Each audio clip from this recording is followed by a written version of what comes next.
Assalamualaikum warahmatullahi wabarakatuh. Perkenalkan, nama saya Indah Prastika Dewi. Saya mahasiswa dari Administrasi Pendidikan Universitas Negeri Malang.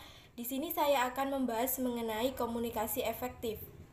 Pada masa sekarang, komunikasi itu sangat penting dalam kehidupan sehari-hari, sehingga saya di sini akan membahas mengenai yang pertama, definisi komunikasi, yang kedua, unsur-unsur komunikasi, yang ketiga, konteks komunikasi, dan yang terakhir yang paling penting yaitu bagaimana sih komunikasi yang efektif itu. Baik, yang pertama saya akan bahas mengenai definisi komunikasi. Komunikasi adalah proses penyampaian informasi dan pengertian dari seseorang kepada orang lain, sehingga dalam komunikasi tersebut terdapat timbal balik antara komunikan dan komunikator. Nah, komunikan ini adalah orang yang menerima pesan, sedangkan komunikator adalah orang yang mengirim pesan. Sehingga ketika ada respon dari komunikan kepada komunikator, berarti komunikasi tersebut sudah berjalan. Yang selanjutnya yaitu unsur-unsur komunikasi. Yang pertama yaitu komunikator. Komunikator adalah orang yang ingin mengirim pesan kepada orang lain. Nah, yang kedua yaitu pesan.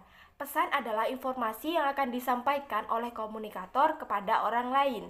Nah, yang selanjutnya yaitu saluran. Saluran yaitu berupa alat indera, bisa media massa atau elektronik, bisa papan pengumuman yang digunakan untuk menyampaikan pesan dari komunikator kepada orang yang disampaikan pesan tersebut.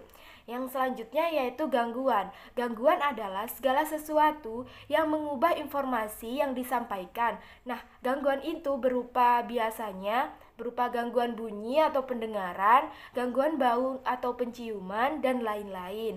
Yang selanjutnya yaitu komunikan. Nah, komunikan itu adalah orang yang menerima pesan. Jadi, komunikan ini tugasnya menerima pesan dari komunikator.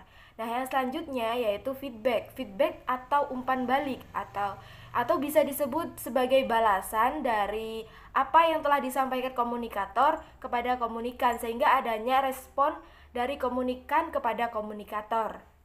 Yang selanjutnya yaitu konteks komunikasi. Yang pertama yaitu komunikasi dua orang. Artinya komunikasi itu dilakukan oleh dua orang untuk mencapai tujuan yang diinginkan. Yang kedua yaitu wawancara. Artinya wawancara ini berarti percakapan dengan maksud tertentu, biasanya melibatkan dua orang, tetapi sifatnya lebih khusus. Karena wawancara bertujuan mendapatkan informasi, memberi informasi, membujuk, serta memecahkan masalah. Nah, yang selanjutnya yaitu komunikasi kelompok kecil. Komunikasi kelompok kecil dilakukan 3 orang atau lebih yang bertujuan saling mempengaruhi satu sama lain. Nah, yang selanjutnya adalah komunikasi publik. Komunikasi publik adalah komunikasi yang sering muncul atau sering dilakukan di tempat umum. Yang selanjutnya yaitu komunikasi organisasional. Komunikasi ini biasanya dilakukan di dalam organisasi yang seperti perusahaan atau lembaga. Terus yang selanjutnya yaitu komunikasi massa. Komunikasi massa adalah komunikasi di mana komunikasi tersebut menggunakan media, bisa media cetak atau media elektronik. Yang selanjutnya yaitu komunikasi efektif. Nah, komunikasi efektif ini adalah komunikasi yang apabila orang atau instansi telah menyampaikan apa yang dimaksud dalam informasi tersebut. Artinya, dalam komunikasi tersebut adanya timbal balik antara komunikan dan komunikator, sehingga tujuan penyampaian informasi tersebut dapat dicapai. Nah, dari situ dapat disimpulkan bahwa komunikasi yang dilakukan berjalan dengan efektif.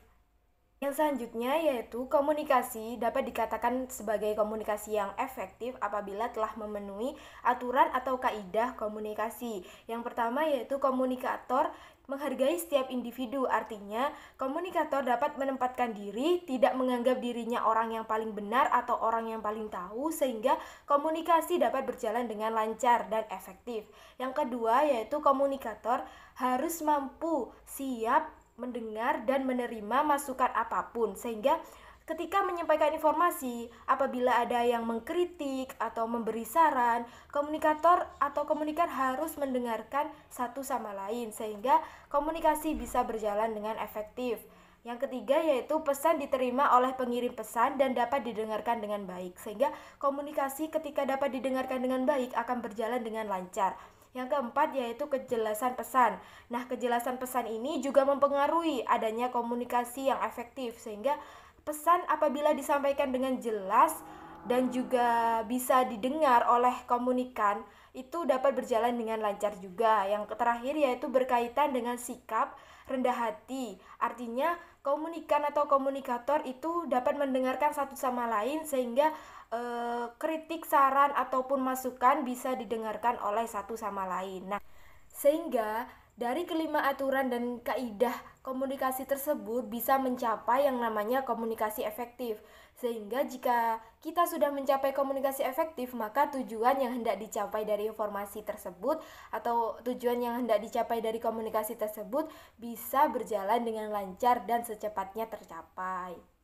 Nah, begitu kurang lebih dari pemaparan materi mengenai komunikasi efektif. Kurang lebihnya saya mohon maaf. Wassalamualaikum warahmatullahi wabarakatuh.